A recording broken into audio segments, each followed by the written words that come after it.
diving. Hope comes and stops us in our tracks. Bravely we prove in our striving, trudging together each day. Where there's a will, there's a way.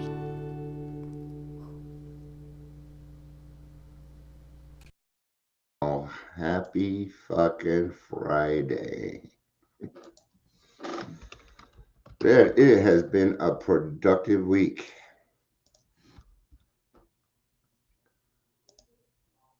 I hope everybody had a good week like I did.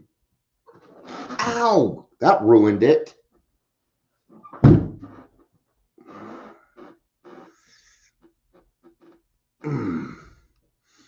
I've got a fucked up toe and I just made it worse. Oh, got a scratch on the back, and then when I did that, my foot went out.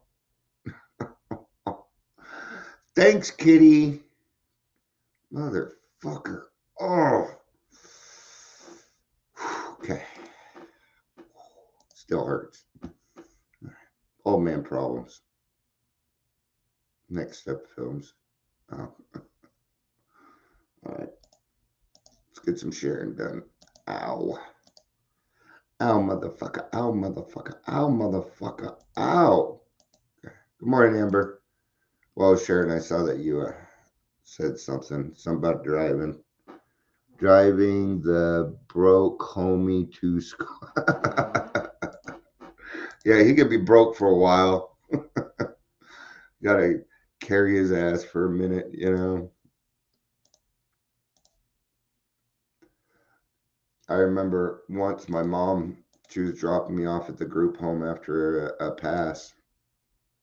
And I said to her, I said, Mom, I turned to her, I said, you realize when you get older, I'm going to be the one that's most likely taking care of you.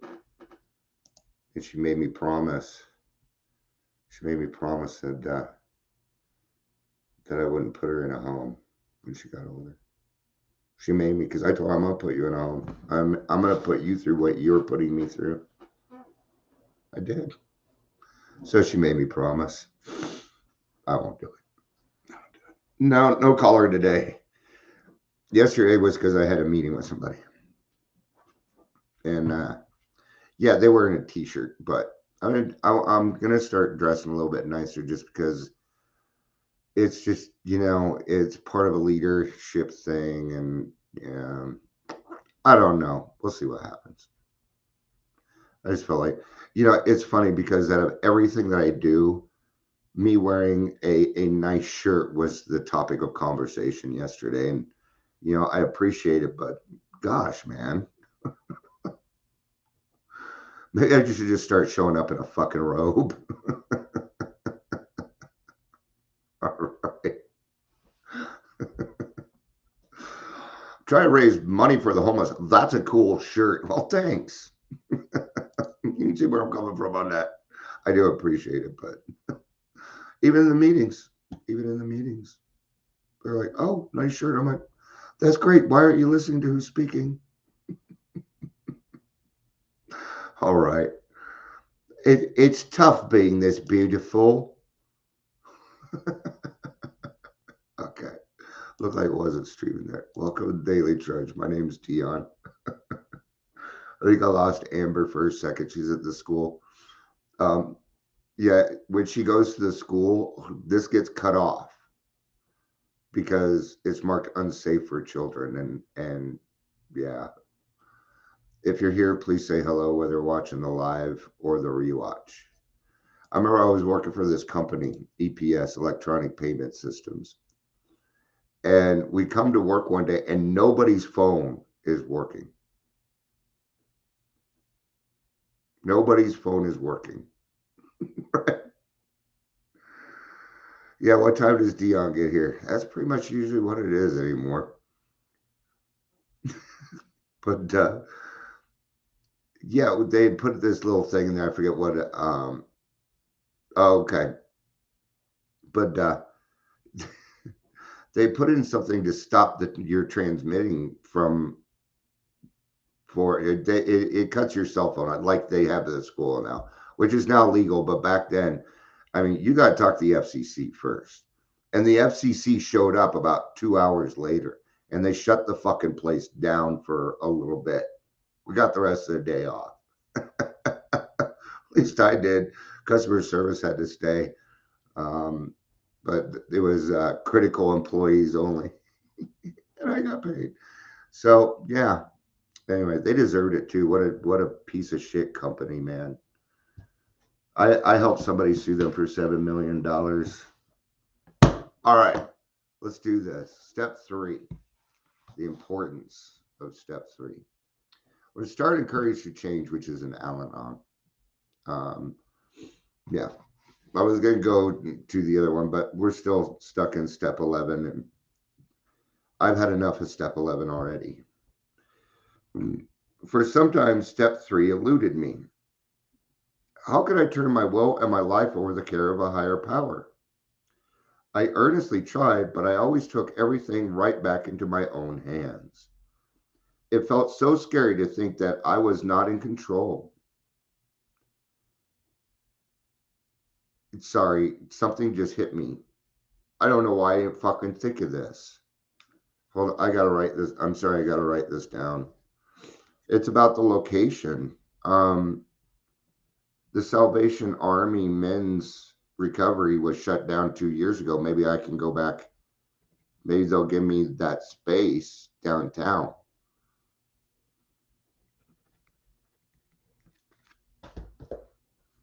I don't know why I didn't think of that before. All right. Yeah. Yeah. The Salvation Men's Treatment Center shut down like 2 years ago. You can thank the recovery coaches for that one. I got a little story behind that because I was actually asked to come down and help out, and we have a great program for it, and we were going to put roofs over people's heads. We were doing reintegration, and I was doing Medicaid. I was going to get paid decently, as decent as a recovery coach can be paid.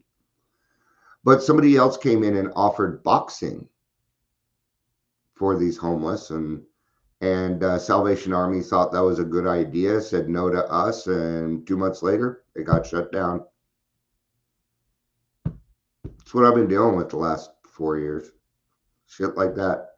Every time. Absolutely, Leisure.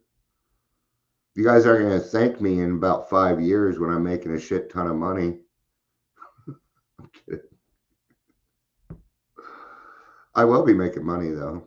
What I'm doing is I'm not just opening up a house. By the time I'm done, I'll have about 100 of them. And if I just ask for $100 for each one, there you go. I'm set for life. All right. For some time, step 3 eluded me. How could I turn my will and my life over the care of a higher power? I earnestly tried, but I always took everything right back into my own hands. Now, kind of think of this from a codependent and Al-Anon side of somebody who's had to deal with somebody like us for years. Okay? It is hard to let go when it's being thrown in your fucking face constantly. God bless Al-Anon.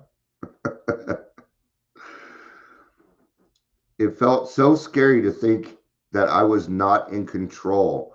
Now, for a codependent, control, see, for us is fake. It doesn't exist. We live in a dream world. For them, control is real. Somebody's got to take care of the fucking house. Somebody's got to pay the bills. Somebody's got to do all this shit. But I'm too busy at the bar or upstairs drinking, hiding, doing whatever. Yeah. Again and again, I wondered what absolute surrender would feel like, and how I would know if I was doing it. This is usually what I hear from people. It feels different. That's it. Now you got the 4th step. If it feels different and new, because you want to. I mean, listen to this. We don't, absolute surrender is hard. It's really hard. A recent speaker at an Al Anon meeting put it into terms that I can understand. He said that turning our will over is like dancing with a partner. Oh, I like this analogy. If both try to lead, there is much confusion and little forward movement. Yeah. As a man, when I had a dance part, the worst part is if they tried to lead. That was my job to lead. And I worked on that, by the way, when I was little. I worked on leading dancing. I with my mom, I did it all the time. I don't know. I'm a weird kid. Not much has changed. If both try to lead, there is much confusion and little forward movement. As one who has taught many couples how to dance, I know the awkwardness and the bucking that results in both partners compete for control. But when the partner is following can relax, the other partner do the steering, the couple flows easily across the dance floor.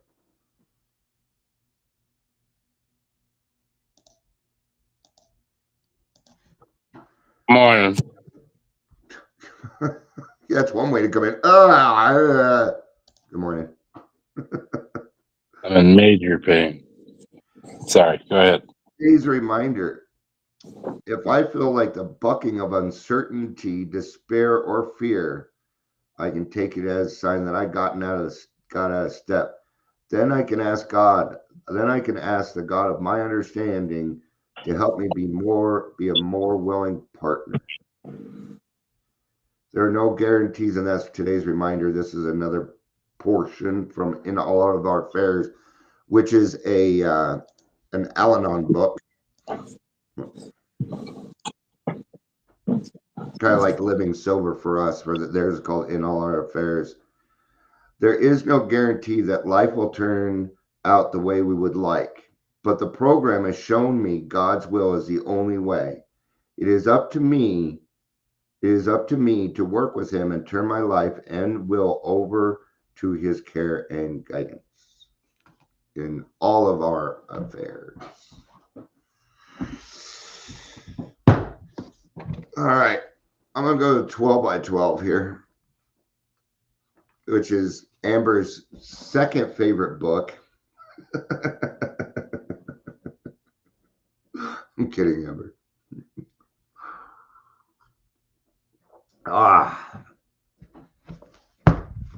Step 3. All right. So practicing step 3 is like the opening of a door, which to all appearances is still closed and locked. All we need is a key. The key's willingness. Once the key, there's only one key, and it is called willingness. Once unlocked by willingness, the door opens almost of itself, and looking through, we shall see a pathway beside which is an inscription. It reads, "This is the way to faith that works." In the first 2 steps, we're engaged in reflection. We saw we were powerless over alcohol, but we perceive that faith of some kind, if only in AA itself, is possible to anyone. These conclusions did not require action. They only required acceptance. Right? So the first 2 steps, we're in reflection. Hey, I'm powerless over alcohol. My life is unmanageable. And we're reflecting on that. Well, it didn't always used to be that way. And, it started out as kind of fun, I know there's people that say that, even my best day drinking doesn't match my worst day sober. I don't know that I agree with that. It's a pretty good fucking days while I was drinking. That's why I continued doing it. I absolutely disagree with that. Yeah, life was still life. I was having a good time until I wasn't having a good time. Yeah, but I had some good moments, I got married while I was still drinking. That was a great moment for me. You bet. I want to renew the vows though and kind of do it sober. I think my wife. I saw many good concerts. I've been to more concerts sober than I have drinking because I never have money when I'm drinking. I've been to more concerts sober too, but it's just because of the matter of time. Yeah, and because you have more time. No, I now when have I more was time sober interviewing than I local have getting. bands, Yeah. like I used to interview local bands, and sometimes, and the way that it worked is I went to your practice space, and if you didn't have recording equipment, you weren't big enough for me to interview yet. That was kind of the thing. One time we went to go interview these guys at like 10 o'clock in the morning, right? We show up to their practice. An hour later, we're all drunk, partying, having the interview wasn't that good. I didn't think it turned out that well. I But graduated. I always got a live show because then I would play their music in between and we get live tracks and stuff. And then I'd send it to KRFC up in Fort Collins for the college kids. KRFC. Yep. I was on Saturday nights from 10 to 11. Really? Yeah. When? Nigel, who was before us, something about mother. His show was like your mother wouldn't do it, and ours was, but your daddy would. Something like that. I don't remember. When was Nigel that? Hayes, that's his name. He's from England, and yeah. When was that? I lost track of him. What? When? When was that? Give me a second. Time's up. 2000. You keep doing that, I'm not going to be able to get it any quicker. All right. God. 2010. I don't know. Let's see. I suck with time. It's probably around 2010, somewhere around there. I would have been listening. Yeah. Did you ever hear an interview with Kelly Said? I don't remember. Dude, I can't remember yesterday. Well, yes, I can remember yesterday. Yeah, you're like, I remember listening, but gosh. All right. So in the first two steps, we even engaged in reflection there. And in the second step, we're kind of, in the second step, it says you came to believe. So we came to, and then we came to believe, right? And that's the process. We came, which is the psychic change. We came to, which means the alcohol is out of our system, and then we came to believe in a power greater than ourselves. But at this point, see, that was a decision. But now, no, that was came to believe. But now we're going to need to make a decision, and even making a decision, really doesn't require much action. 3 frogs on a log. If 2 of them make a decision, jump off. How many frogs are on the log?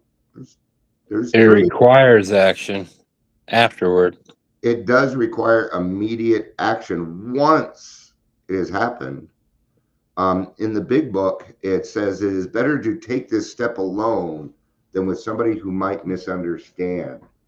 And it has been my experience that people find God when they're alone. That's been my experience. Good afternoon, Patricia. And Hi, happy Patricia. Friday. Hi, everybody else. Sorry. It's all right. We all know you're not used to being up this early. Dude, I was up yesterday at 5:30. Yeah. Yeah, because you probably came home and just crashed. Good for you. We were hurting. Yeah. Yeah, I saw that. Yeah, we had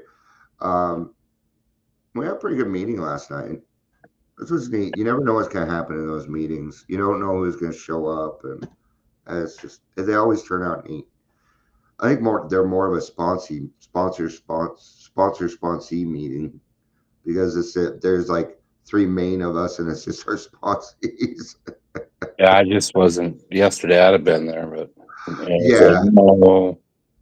No, I've just been in a real good mood. So even like the room is really open. I'm like, okay, I hope people didn't take that wrong because I was joking. I was like, but even for me, I did step 3 with my sponsor, but it wasn't for another week or 2, and he let me sit on it. And that's what I do with my sponsees is, and there's an indicator. There's always, and they will say something. They'll say, I feel different. something's going on. They'll bring up something that they don't quite understand, and now we've got it. Now we have an attachment, and now we ask that question. And the question is, are you willing to go to any length to do the rest of this program? Because now the action is going to start. I do the way that my first third step was on my knees with a sponsor Yeah. in a room with a candle only. And it was just to set a mood. And we did the third step prayer. And then he also, like you just said, let me sit on it for a while. Yeah. But that's when I started my morning meditations and prayers, basically. No. Routine.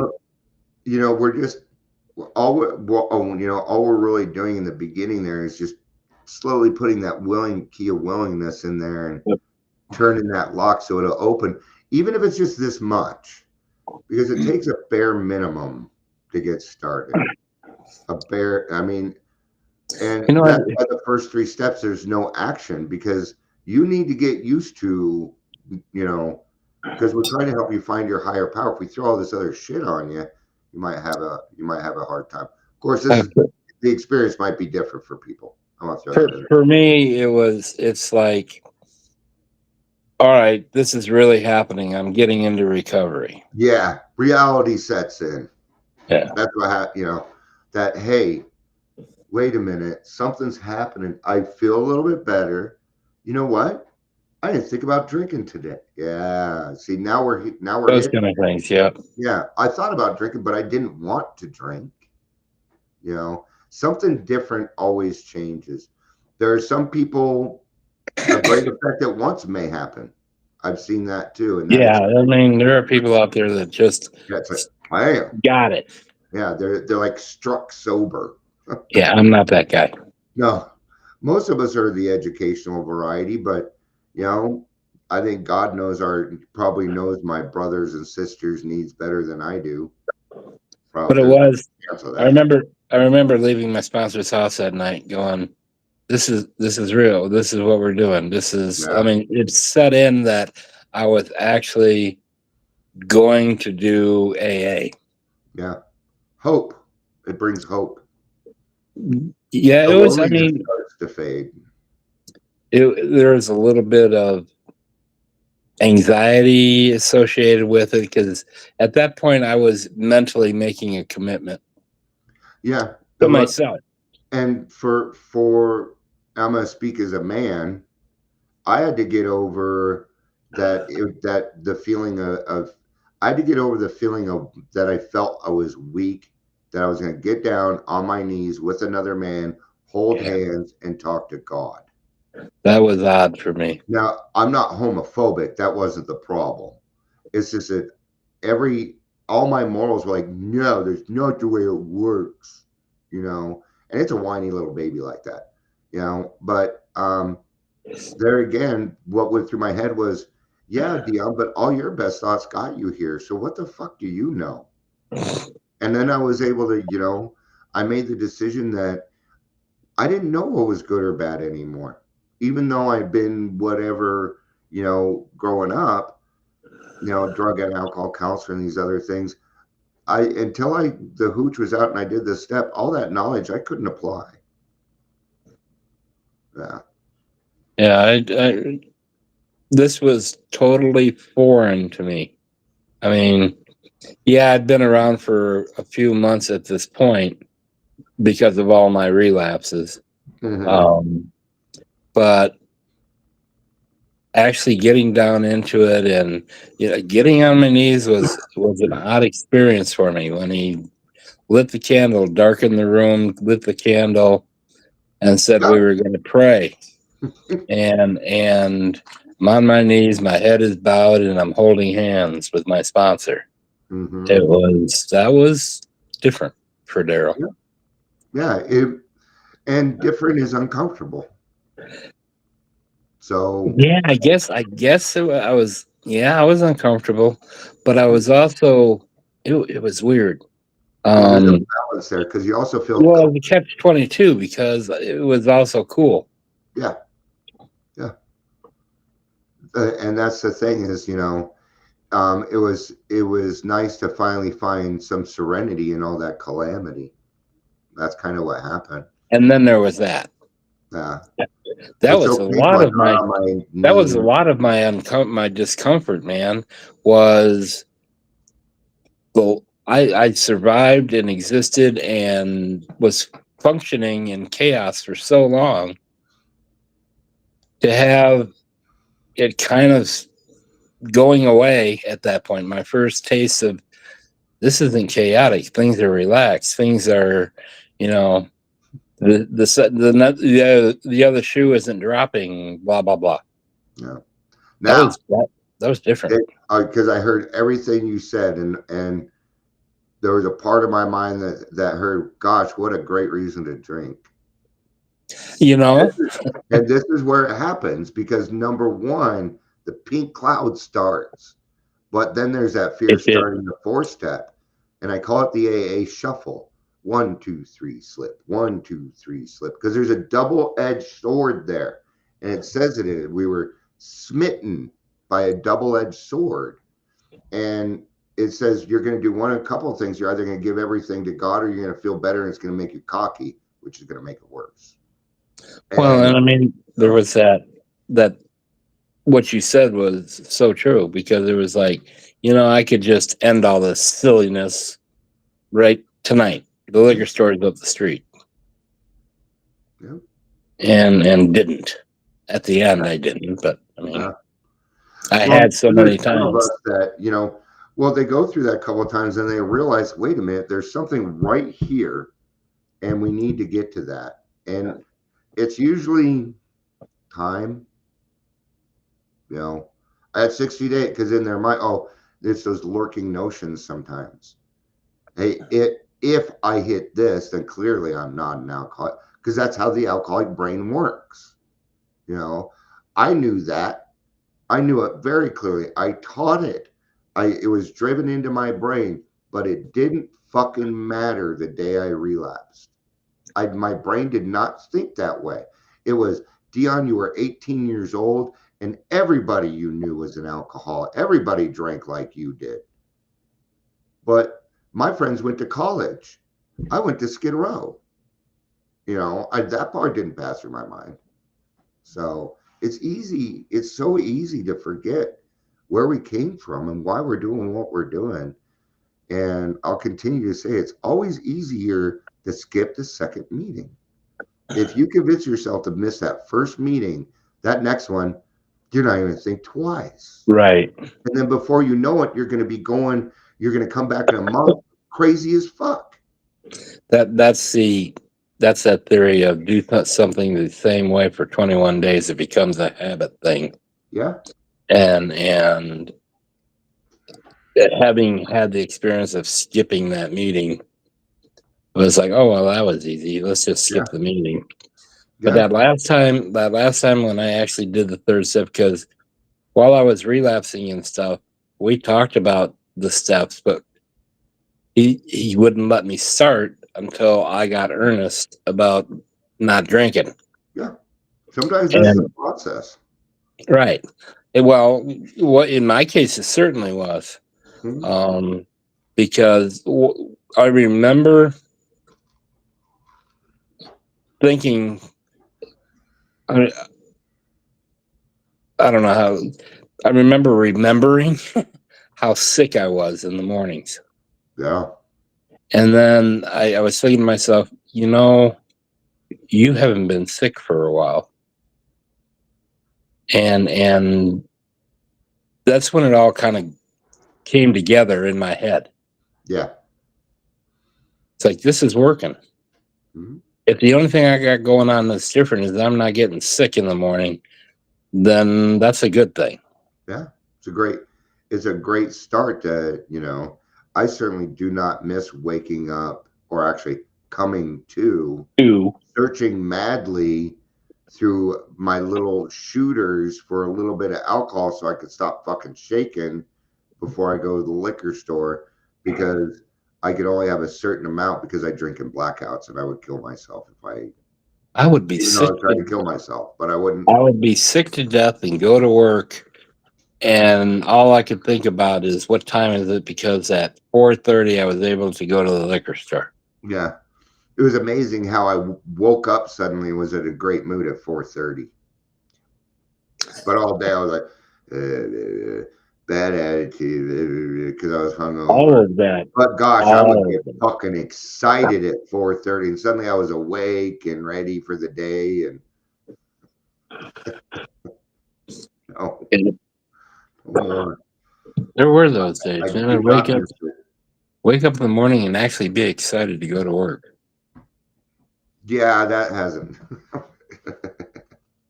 I actually had I those. do. I do I get had, I excited had, when I I like had. what I do. I've had a couple of jobs that I really, really, really enjoyed, man. It's like,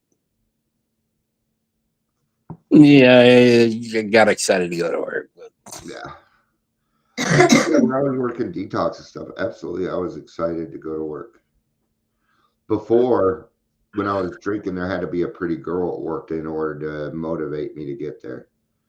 All right, I'm gonna kind of read the last part of step 3 here. I'm gonna wrap up because I'm gonna go to an in-person 10 o'clock meeting. It is when we try to make our will conform with God's that we begin to use it rightly.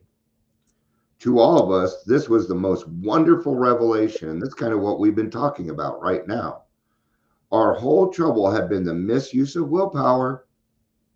We had tried to bombard our problems with it instead of attempting to bring it into agreement with God's intentions for us. To make this increasingly possible is the purpose of AA's 12 steps, and step 3 opens the door. Yeah, so we're going from, because we're now we're starting to stop fight. The fighting is stopping because we're starting to realize that this is on us, because we're going to these meetings. Everybody's saying, I thought it was everybody else, but I came for my drinking, but I stayed for my thinking. They'll hear their stories come out of other people's mouths. This is why it is important that when you go to a meeting, you share your experience, strength, and hope. These are not meditation meetings, for God's sakes. The silence is killing me. I love the silence, but not in AA meetings. I remember I was in the car, and I don't know the exact situation, whether it's coming from work, going to work, or whatever, but my brain constantly would go, don't drink, can't drink, don't drink, can't drink, don't drink. I mean, it was a constant thought in my back of my head that don't drink, can't drink. And then one day I was in the car and I realized I wasn't thinking that. Yeah. Yeah. I was thinking about other things, like what am I going to do with the kids this weekend, and blah blah blah type stuff. You started to focus on the now. Yeah. And you started living in the moment, and it changed everything. Even your perspective changes when you But start living in the moment. I That's- remember that moment when I Yeah. thought to myself, you're not thinking that anymore. Yeah. I mean, it was a conscious thought. I mean, because it bugged me like crazy. It's like I'm obsessing on don't drink, can't drink, don't drink, can't drink type crap all the That'll time. drive you crazy too, because It was then all you're doing is exhausting, thinking man. about alcohol. It was exhausting. Yeah. And then without conscious effort or thought or whatever, one day it went away, and I was conscious of the fact that it went away. Yeah. I remember the first time, at least this time around, that I noticed that, because every day I would go over to 7-Eleven and fill up a big gulp. And of course, I'd have to walk by the liquor store twice to do that. And one day I came back and I'm like, I didn't even notice the liquor store. And and even those little things for us. Hey, I went the day and I didn't think about drinking. Well, until now anyway, Annie, but I didn't think about drinking. And we could start to mark up this progress before the 4th step even starts. That's why I talk about the fact that a lot of times we're ahead on our gifts because we haven't really done any work. We get to the 4th step and we've been relieved of our obsession. Well, that was done because you asked, not because you did something. You went to some meetings. I mean, really, but you did do something. You replaced your alcohol with something better, is what you did. Yeah, I So was. we can't say there's no action because you're going to meetings, you're speaking, you're meeting with your sponsor, but you're doing the right actions and they're very simple and straightforward. Yeah, I was a meetings junkie. I was like, I just did it, and I mean 2 or 3 a day, man. And then on the weekends, I lived in meetings, Mhm. type of deal. Yeah. And that's about the time that I actually started going to Vitality Hmm. and what have you. And it's like, I remember picking up my kids one time. They were at my folks' house, and picking up my kids. We're gonna go to that meeting. The kids, like my son did that, and he's like 7. Yeah. He didn't know what it was, but he liked the people. Well, and he knew that dad was happier. He Yeah. knew, yeah. And I can only say that because I went to AA with my mom when she sobered up. And that's that I supported her because she was happier and I had my mom back. Yeah. There was one day, she was an old behavior. Like she would be, yeah, she was on a rampage. And I could see it. I'm like, my mom's gonna go drink, and I was scared. I was scared. So I literally picked her up. I put her in the car and I said, "You go to a fucking meeting now. You go. I don't care where because I knew you could go hang out at the clubs. When I first got sober and I was out of the Phoenix concept and moved in with my mom and Roger, I hung out all day at Primary Purpose. And I wasn't a Yeah. member, but Ron let me clean the place and earn my keep. So I worked the counter, but I was there all day. I'd For hit me, it parties was the new because club. I felt safe. Yeah. God got me sober right before the holidays. He knows that's the only time I get off from work. Oh. Then 1 year later, he gave me a second job so I could work through the holidays. All right. Well, yeah, this year hasn't answered my question on the job thing, so I'm just going with the flow. Yeah. No pizza delivered this year. I remember you doing that last year. Balance, balance in life, right? Yeah. So, all right. Thank you everybody for being here. I appreciate it. It's always good to see everybody. We had Amber, Patricia, Leisure. I think he's still hanging out, and of course D&D here. So thank you everybody for being here. I appreciate it. And I I'll love talk you with all. you later, brother. Love you. Absolutely. Peace out.